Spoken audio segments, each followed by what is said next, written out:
Dan untuk mengetahui bagaimana prospek investasi di reksadana ke depan, di studio kami sudah hadir Bapak Praska Putrantio, analis senior dari Infovesta Utama. Selamat pagi, Bapak. Di kuartal 1 lalu kita tahu bahwa kinerja reksadana ini kurang memuaskan gitu ya. Nah, di bulan Maret sedikit terkoreksi. Apa yang sebenarnya terjadi?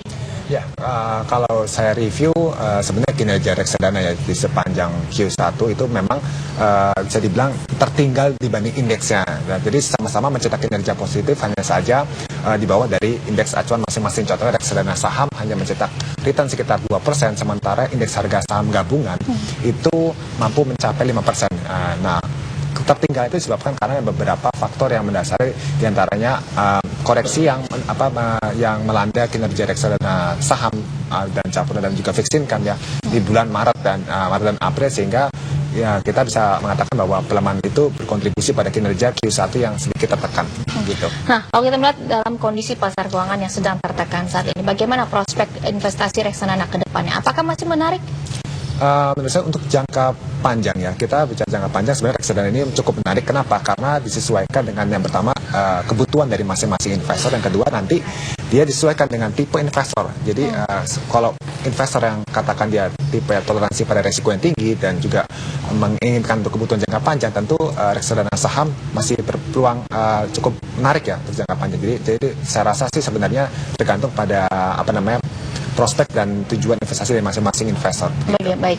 Nah, bagaimana strategi memilih reksadana bagi investor pemula? Kita tahu bahwa ada reksadana saham, campuran, pendapatan tetap maupun pasar uang. Ini apa perbedaannya? Oke, jadi sebenarnya reksadana ini kan kalau saya jelaskan sederhana ya, jadi sebenarnya kumpulan uang dari para investor yang kemudian dikelola oleh namanya manajer investasi sebagai pengelola uang. Itu kemudian dikembangkan di berbagai macam instrumen, ada di pasar modal, di pasar uang. Di pasar modal sendiri pun ada saham, ada obligasi juga ada macam-macam, ada surat utang negara dan juga obligasi korporasi. Nah, untuk menyesuaikan dengan kebutuhan investor ya, tentu reksadana dibuat sedemikian rupa supaya bisa sesuai dengan toleransi resiko dari masing-masing investor. Ada investor yang suka dengan istilahnya resiko yang tinggi, artinya tuh naik turun harga saham atau harga reksadana yang tinggi, dia masih bisa menoleransi. Ada yang tidak bisa. Nah, itulah maka dipecah, ada reksadana saham campuran yang bisa kombinasi dari saham, obligasi dan pasar uang. Ada yang berbasis pendapatan tetap dan di mana mayoritas itu taruh di obligasi.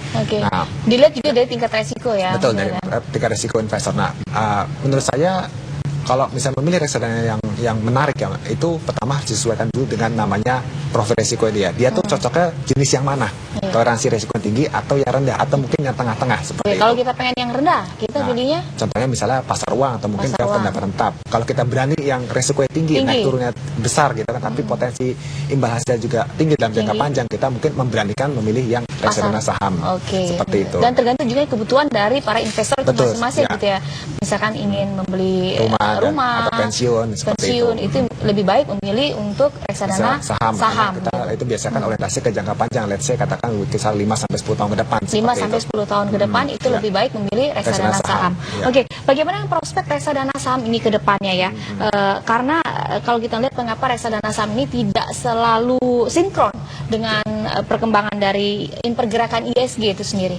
Oke, kalau secara agregat ya mungkin sebenarnya mereka sejalan, hanya saja ada di satu titik kinerjanya yang pertama mungkin reksadana saham kadang lebih unggul daripada pasar ya, ISG itu sendiri ada kadang tertinggal. Nah, mungkin ketidaksinkronan itu disebabkan karena masing-masing pengelola reksadana atau manajer investasi itu kan dia tidak pilih sekitar 500 saham yang ada di bursa efek. Mereka akan memilih saham mana sih yang dianggap cocok untuk portofolio atau mungkin dengan tipe produk yang mereka buat. Nah, itu yang membuat kenapa reksadana saham itu bisa sedikit berbeda kinerja dengan pasar. Oke, kita lebih lanjut akan membahas terkait tadi strategi bagi para pemula, investor pemula untuk memilih reksadana mana yang tepat, dan mungkin sekaligus tips-tips ini bagi investor pemula untuk memilih reksadana. Nanti akan kita bahas, Bapak. Namun tentunya pemirsa jangan kemana-mana, kabar pasar masih akan kembali. Tetap bersama kami.